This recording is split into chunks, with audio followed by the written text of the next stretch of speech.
Hello my little caribou and welcome to CDQ.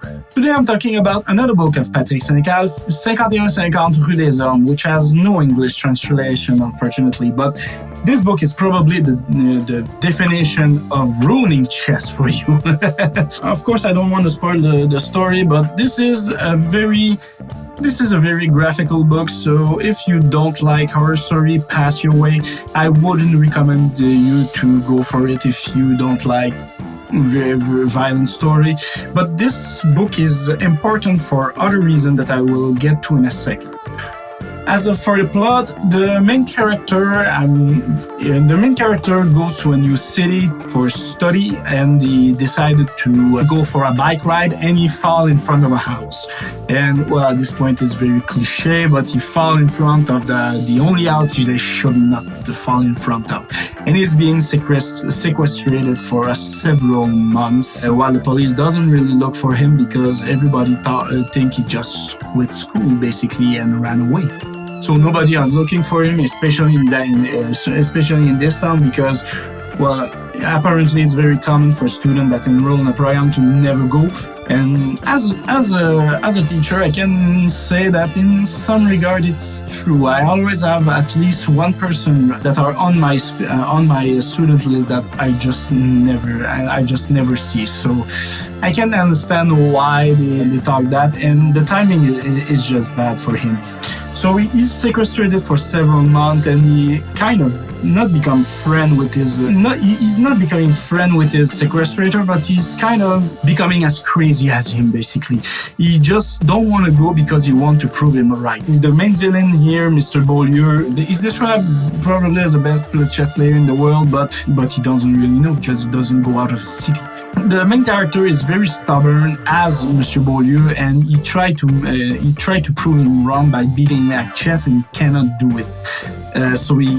So at the beginning he's trying to escape, but toward the end he just don't want to escape because he want to beat Beaulieu.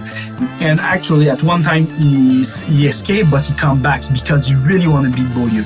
And of course he play a lot of chess, and it finished with a game of chess, and there's a game of chess that you did not see coming if you have never read that book. But like I said, I don't really recommend you read it if you don't like horror story, graphical story, violent story. But if you liked it, it is a very, very good book for you. Basically, the moral of this book would be never do biking. No, seriously. There is one thing more that is important to say about this book, and it's the girl of the family, Michel Beaulieu.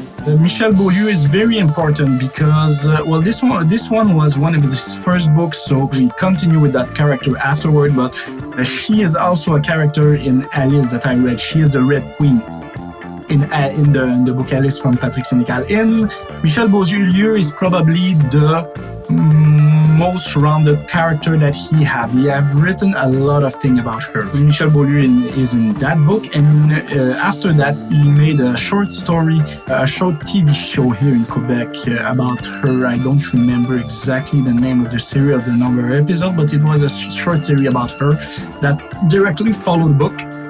It started, if I remember correctly, because I've looked at that, it's something like 15 years ago. If I remember correctly, it started at the end of the book, and you see her kind of drift through the city, and it was written after Alice, but it happened between 5150 and Alice.